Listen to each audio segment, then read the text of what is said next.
Sino nga short video ho tayo at least 8 minutes dito sa downtown area of Davao City.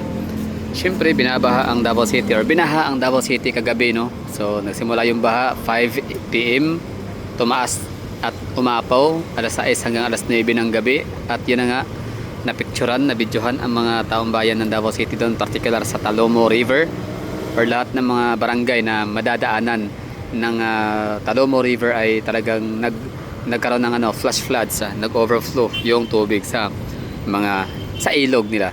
So ngayon ang mga galit na galit, gustong manakit sa mga Duterte, mga Davaoenyo at inis na inis sa Davao City. So ngayon hanggang ito umaga magtatanghali na ay aliw na aliw, giliw na giliw at natatawa pa sila at yun na nga nagsasaya dahil sa balitang binaha nga ang Davao City, kasi nga di nila matanggap na ang Davao City ay parang Singapore, di ba? Di kasi matanggap ng mga inggitirong mga inggitirong mga Prague na ang Davao City malang Singapore. Bakit kasi sinabi naman ng mga taga Davao or bakit kasi sinabi ng mga taga-ibang lugar sa Pilipinas na nakapunta at dumayo sa Davao City, bakit nyo kasi sinabing parang Singapore ang Davao? Totoo yan, mayroon akong makakilala at mga tatlo sila, tatlong iba't ibang grupo, na yung isa sinabi niya parang Singapore daw ang Davao City, ang isa naman parang Hong Kong, ang isa naman parang Japan, at yung tatlong yun, lahat yun sila ay nakakapunta sa mga lugar na nabanggit nila, sabi ko grabe naman Singapore. Parang Singapore nga kapag nung sinabi niya parang Singapore ang Davao City, doon kami noon sa may Jack's Ridge overlooking view kasi yun doon, tapos kita niya ang downtown Davao or ibig sabihin yung skyline of Davao, tapos gabi pa yun, meron siyang nakikita mga condominium, may mga pailaw, maganda daw, para daw Singapore, ganon, Marina Bay Sands, ganyan ang view. Tapos meron naman isa na sabi niya para doon Japan. Ang Davao City kasi yun nga when it comes to disciplinary, iba-iba discipline ng mga taga Davao. So para daw Japan, di ba? Pwede naman kasi Little Tokyo lang din naman na nabansagan ang Davao City nung araw, nung kapanahonan bago mag World War II. Okay, tapos paano naging Hong Kong? May Hong Kong ba? Parang wala naman, Singapore lang yata at saka Japan. May nagsabi din parang Europe, di ba? Dahil nga daw sa ganda ng daan, coastal road, tapos yung city bus. Anyway, so yun, hindi na matanggap na ang Davao City ay may ahambing or galit na galit silang tawaging parang Singapore, parang Japan, na parang Hong Kong, na parang Dubai na rin pala, ang Davao City. Ayaw nila yun, ayaw na maritig yun. Kami ng mga taga Davao, wala naman kaming paki doon. Hindi naman talaga mahalaga sa amin yun kung tunay ba sa Java na parang Singapore ang Davao City or parang Japan na parang Hong Kong na parang Dubai. Ang mahalaga ka sa akin for example as Davaoenyo myself, ang mahalaga sa akin is number 1 palagi ang Davao City in terms of safest city, livable city, number 1 ang Davao City for business friendly city. Basta maganda, maraming mga awards, maraming mga recommendations na natatanggap ang Davao City, lalo na sa pamamahala ni Mayor Sebastian Duterte. Isipin nyo na lang napakayaman ng Makati City, napakayaman ng Quezon City, pero bakit nangunguna ang Davao City in terms of national tax allotment, diba? So doon pa lang talagang nasasabi proof yun na hindi kurakot ang mga Duterte. So it's a proof na progressive na ang syudad ng Davao City, pero hindi pa kurakot hindi kurakot ang mayor. So ibig sabihin, para talaga Singapore, para talaga si Lee Kuan Yew, di ba? Ang pamamahala ng mga Duterte. So hindi lang pala parang Japan na disiplina ang mga tao, parang Singapore na din pala ang aming brand of leadership dito. Kaya nga ang mga taga Japan, gustong-gusto na yung mga Duterte. Hindi nyo ba alam yan, mga bangag na mga supporter ni Bangag? Hindi nyo ba alam yan, mga pinklawans? So baka lang hindi nyo alam gilaw na giliw ang mga Hapones sa kay Digong, sa mga Duterte family, sa kanilang mga brand of leadership. Hindi nyo ba napapansin na usually, mostly mga ambassadors or yung mga prime minister o yung mga mga delegates galing sa iba't ibang mga third world countries, nagpupuntahan hindi sa Manila, hindi sa QC, hindi sa Makati, kundi sa Davao City para magkaroon ng mga business deals in business proposals, pagtutulungan ng dalawang syudad, dalawang bansa, parang ganyan, di ba? So saan ka pa makakahanap nun? So para talagang Singapore ang Davao. Ngayon, tuwang-tuwa ang mga ano ba tawag dyan? Ang mga bangag supporters, mga troll farms, mga pinklawan, kakampings, mga adik, So tuwang-tuwa sila na binahaan Davao City. Hindi niyo alam na portion lang naman yun ng Davao, napakaliit na portion. Tsaka wala namang casualties, no? So maraming salamat sa buong may kapal. Talagang binayayaan ang Davao City ng napakaswerteng, napakamagaling ng mga Duterte family as leaders. Binayayaan ng mga magandang lugar, no? Blessed kami dito kasi nga kapag may bagyo, kung may mga casualties man talaga sobrang mababa lang kumpara sa ibang mga lugar na binabagyo at binabaha din. Ngayon. So, yan na nga, nagbubunyi sila at natutuwa dahil binaha kasi daw Singapore binabaha. Hindi yan ang punto, no? Ang ano namin dito binabaha kasi nga may ulan. Bakit may ulan? Research na lang yan. Kaya nang bahala magtuklas kung bakit may ulan. So ano pa, ha? Yung rason ba't ako nag-vlog ng ganito para maipakita ko sa inyo ang pinaka hitsura ng downtown Davao City. Ito yung pinaka center of the gravity of the earth. Kung merong Cubao sa Metro Manila, Kamaynilaan, meron din kaming Rojas Avenue, Ramon Magsaysay, CM Recto, San Pedro, Magallanes, ano pa, meron din kaming ganyan, no? Lugar dito, downtown area, o Yango rin mga ganyan. So yun na nga, kung meron sa Cubao, meron Cubao sa Metro Manila, meron ditong Rojas Avenue, corner CM Recto sa Davao City. Singapore, yes. Yun, mangisay kayo dyan sa Ines. Davao City, Davao City talaga siya, marami siyang mga parangal. Hindi naman gawa-gawa lang yung mga number one, best na ganyan kasi ano yan base yan sa mga research, base yan sa mga surveys. Tsaka yung mga service, yung mga institutions na gumagawa ng service, hindi naman gawang Davao lang hindi naman taga Davao ang mayari.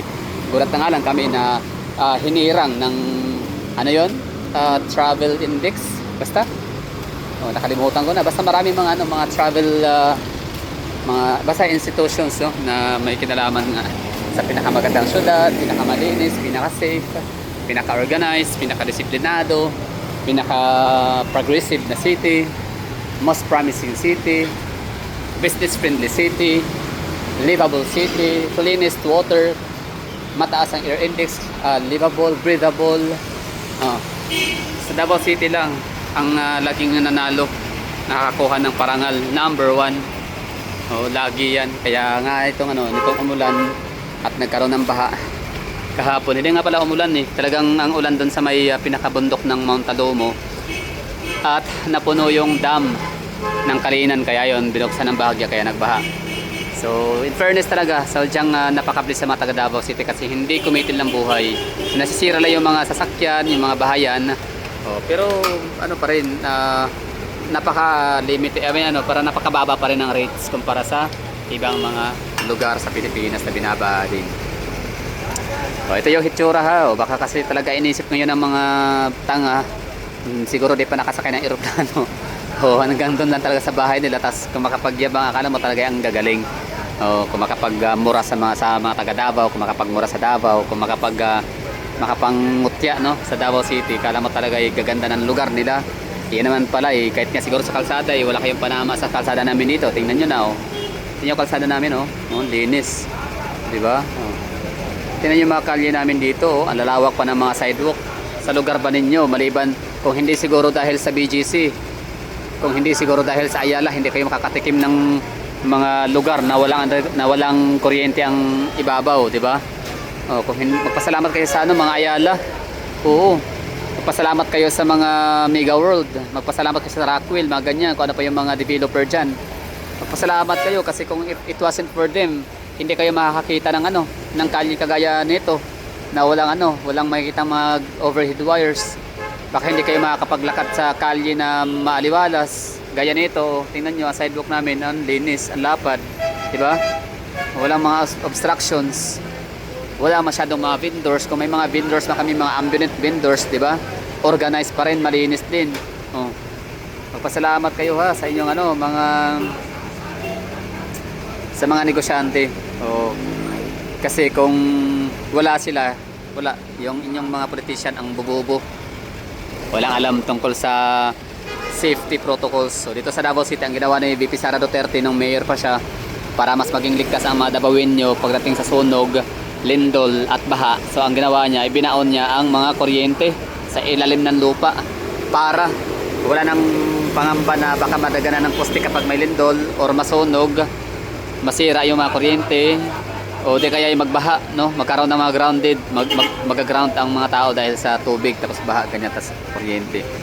Walang ganyan kayong pag-iisip ang inyong mga mayor. So, Singapore and Davao City, I think yes. O sige na, papayag ng ano nga ako. Mag-agree na nga ako ng mga isa-isa inis yung ano, mga galit dyan sa Davao City. Yun lang, no? So, grabe. Ngayon, at this very moment, no, meron akong nakita ano, post somewhere in Facebook na binaharin pala ang Batak, Ilocos Norte. Oh. Dito sa Davao City kapag may baha, may rescue agad. Oh. Eh doon sa Batak, ano nangyari? Walang nangyari sa Ilocos Norte. So kumusta kaya kayo doon? Kayo doon sa lugar nila, 'di ba? O sa lugar ninyo. So yun lang, ito yung Davao City. So Singapore, yes. Dubai, tama. Oh, Europe, tama. Oh. Kasi parang Europe daw. Binase naman ng commentor na parang Europe kasi nasa Europe daw siya. So para daw sa Europe yung set up ng coastal road, tapos may dumadaan na Davao City bus na electric vehicle pa, modern pa, high-tech, ganyan. Tapos sabi naman isa nga parang Dubai daw kasi kahit iwanan mo yung gamit mo kung saan, hindi daw talaga nanakawin yan. O andyan lang pagbalik mo, makukuha mo pa rin. So parang Davao City, parang Dubai. Bakit naman sinabing Japan? Kasi disiplinado mga tao dito. Naka-face mask pa. Naka-face mask, tapos dumadaan talaga sa pedestrian. Tapos hindi na tatapon-tapon ng mga basura kung saan. Kaya sinabing parang Japan. Hong Kong, di ko alam, parang Hong Kong, parang wala naman yata. Meron pala nasabi parang Hong Kong daw dun sa ano, sa Ashwila Cove naman. Okay, nag-vlogs, may nag-comment na parang Hong Kong daw ang Davao City. Ano, di ba? Sige, yes, mga ano diyan, mga kakamping, mga DDH, Duterte diehard haters. Mga loyalistang bangag at mga troll farm. So ano yan? Paano yan? Ano masasabi nyo ngayon? Kinumpirma ko na. Tama pala nung sinabi nila na Davao City parang Dubai. Para pala siyang Singapore, parang Japan, na parang Europe. O di? Ngisay kayo sa ano ngayon? Ngisay kayo sa inis? Sige nga, kung hindi totoo, baka kung ayaw yung pumayag na yun ang Davao City na label, pagalingan na lang ng syudad. Tingnan nyo yung syudad ninyo. Anong ganda ba? Ano bang meron sa syudad ninyo? No? Pwede ipagmayabang. Hindi kami nagyayabang talaga. Sadyang naasar lang kami minsan talaga sa mga matakin mo, nabahaan na, tapos nanggagalait. Kumbaga nagbubunyi pang mga hayop. Sabihin pa na sana mawala daw sa mapa ang Davao City. Gusto namin gusto na nga namin umalis sa Pilipinas. Ibig sabihin is humiwalay. At magkaroon kami ng sarili naming tawag nito, sovereignty. Magkaroon kami ng sariling republika ng Duterte, parang ganon. Duterte country, People's Republic of the Duterte, parang ganon. Or People's Republic of Davao, tapos gawin namin monarchy. Hindi siya presidential, hindi siya hindi siya anong tawag dyan? Basta hindi siya democracy o ano ba, di ko ano tawag dyan, communist. Pwede din communist, okay lang din, parang China. Gusto ko maging China. Oo, ganda kayo ng buhay sa China, high-tech, malakas ang internet, murang pagkain, magandang lugar, basta completos ricados ang China. So why not, di ba? Kung mga kakamping ka, pumayag sila sa kay Bongbong Marcos na pamamahala, no? Dati la, sabi nila never again, pero ngayon sabi nila why not? So ang mga taga Davao City naman, ako pala, although hindi ako representative ng Davao, so I'm not speaking in behalf of them, no, kundi sarili ko lang dito opinion, akin to. Kung magiging China lang din naman, kaganda ang Davao City, then why not?